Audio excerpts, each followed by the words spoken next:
Yes, the biggest fight this year on British soil, and with the size of the fists on these pair of meatheads, there's a very good chance it don't last very fucking long. Oh yes. Now I've been keeping tabs on the old boxing media, and I've got to say it's a bit of a mixed bag in some places, but I suppose mainly in favour of old AJ. I do think AJ wins the fight because I do think that Dubois gets hit too easy. I just believe maybe he's getting AJ at the wrong time. I just believe that AJ's probably coming into the best form of his career at the minute.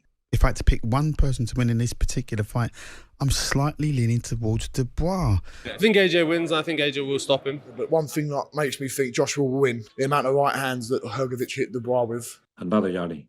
I personally favour Daniel Dubois to pull this off. Yes, interesting stuff. Now, this is such a good card. By the time it comes around to the main event, your nipples are bound to be rock hard. But what goes down then, eh? Will it be as explosive as we're all expecting? Stupid question. Of course it fucking will. I mean, have a look. Heads are gonna roll, ain't they? How can it not be an absolute cracker? But yes, we're all aboard the dubious train these days after his Dynamite revival beating Miller and Hrgović. I mean, okay, Miller without a needle up his bummo ain't quite the same fighter, but still, Dubois showed great nuts to come through some adversity in this fight and get a knockout right at the very end. Then we had the Hrgović fight and it was much of the same really. He had his troubles in the early stages, his head was getting pinged about by old Phil, but yet again Dubois dug deep and also lit him up in the later stages to force another stoppage. The excitement of these fights was next level and on paper they looked like two very good wins.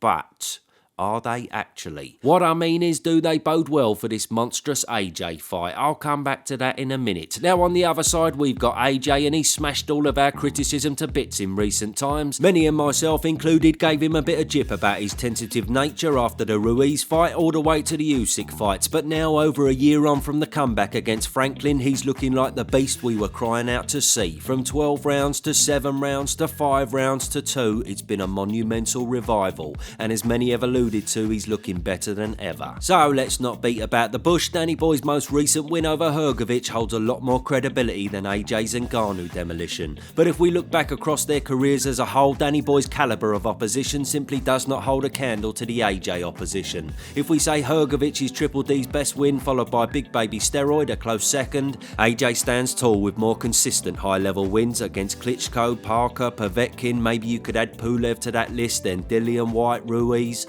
Although he just drew with Big Baby, didn't he, Ruiz? And he turned up looking like a block of fucking flats in the rematch, so I don't know, you be the judge on that one. But still, you can't deny it's a lot more dense than old Dubois. I mean, outside of these two wins for Daniel, it gets a bit slim, doesn't it? Trevor Bryan, yeah, he's not the best. Lorena, and you know, that weren't a great performance, was it? Then what? Nathan Gorman, Bogdan Dindu? Fuck knows. Either way, AJ takes the cake here by a mile. However, I said it in a vid the other day, regardless of all this, I do still think he's ready for the fight because losses can make a fighter as well, and through the turbulent times around the Joyce and Usyk fights, he showed the minerals to bounce back. Double fair play. He's now a far cry from the man we saw take a knee not too long ago, and that makes this fight all the more exciting. Now, as much as AJ's comeback has been a thing of beauty, the four opponents in that time have been criticised somewhat. Okay, Franklin and Wallin are decent fighters, but he was always levels and levels above Helenius and Ngannou, so on paper this is his toughest test for nearly 2 years. Dubois is held as having one of the most lethal jabs in the heavyweight division. We all know he can bang, and AJ hasn't fought someone with renowned heavy hands since all the way back to Andy Ruiz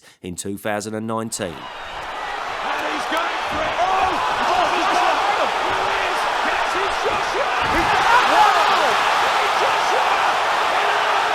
So yes, come on then, let's nip it in the bud and let me know your predicos below because I'm buzzing to hear them. Now, Dubois obviously poses a big threat. He's obviously a brilliant fighter and his win over Hrgović was absolutely superb.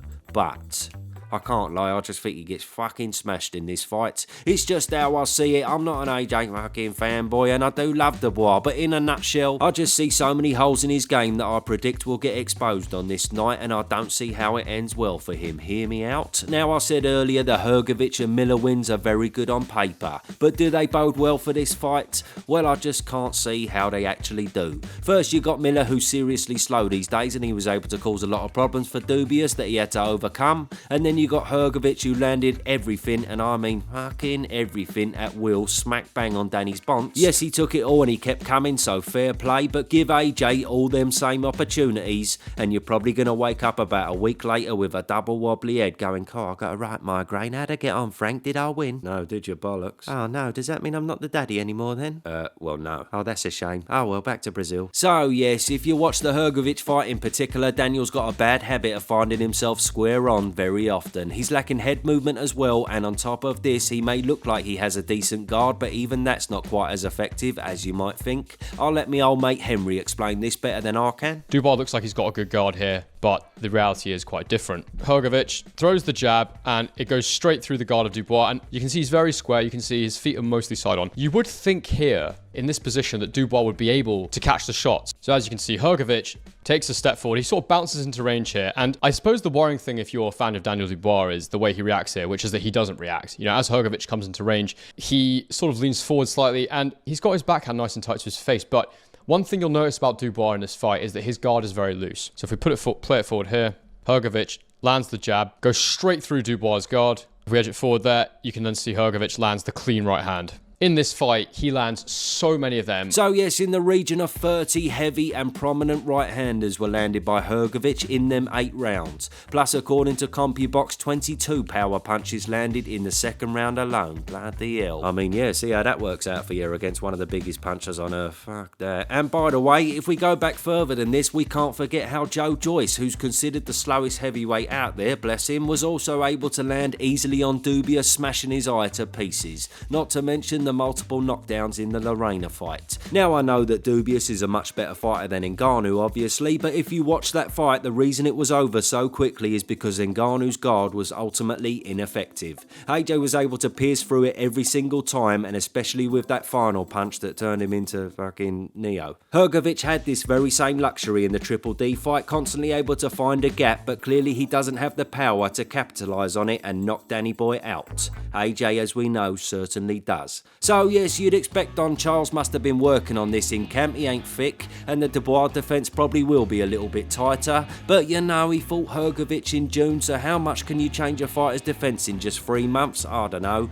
And not just that, but if you change a fighter's defence, that kind of changes the way they actually fight. We saw this with AJ himself becoming a much more defensive fighter after Ruiz, and ultimately he was unable to let his hands go as much. And yeah, that's something that probably wouldn't benefit Dubois anyway, because he needs to knock AJ spark out. He ain't going to outbox him over 12 rounds, he simply must put a serious dent in him. So unless Dubois is a lot more difficult to hit, or he gets there first, which he obviously can do, I find it hard to see how he doesn't get at least one lethal AJ haymaker right on the button, and AJ's bound to cause him a lot more problems than Hrgović did. Oh, and by the by, just before we finish, feel free to click my link below to buy the pay-per-view for this Dynamite card on DAZN, the old global home of boxing, and you can get a 7-day free trial. There's no commitment whatsoever, so if you just want to buy the pay-per-view, then the option's there. But there's plenty of fight nights to tickle your nipples. It might be worth sticking around. Link below, lovely stuff. So yes, to sum up my total load of bollocks here, I can't help but see AJ get there first in this fight. I'm under no illusions that Dubois can cause AJ problems, especially with the power and the jab, and AJ's certainly not indestructible. But in my eyes, AJ is the better boxer, the more ferocious, and the much more well-schooled. Not to mention the new Ben Davison method seems to be working a treat as well. As we know, Team Davison are renowned for their cracking analysis on the opposition, finding holes in their game and exploiting them. We may only have the Wallin and Ngannou fight to go on for this, but both fights were so perfectly planned out, it wouldn't be a surprise to see them also exploit the weaknesses of Triple D in a big way. Danny Boy has certainly had a new lease of life with Don Charles, but due to the difficulties they've experienced in all 3 fights they've been together, it hasn't exactly been the smoothest of rides. Whereas the Ben and AJ link-up has been the smoothest of rides, and the confidence oozing out of this man lately tells you he's certainly in a very good place. So as I say, I love old Dubois, and props to him on becoming a world champion. He's bound to be game as a badger for this fight. I just can't help but feel though he may not be on AJ's level, and I can't see past the vast experience of AJ, the form he's currently in, the synchronisation between him and Ben, and his lethal power. He just doesn't seem to make the frequent mistakes that Dubois makes. But then again, I'll talk bollocks and Dubois will probably win in round 1. Who knows, fuck knows. Either way, can't fucking wait for it, bruv. Let me know your predicos below, and adios. Don't forget to get the pay-per-view. Bosh.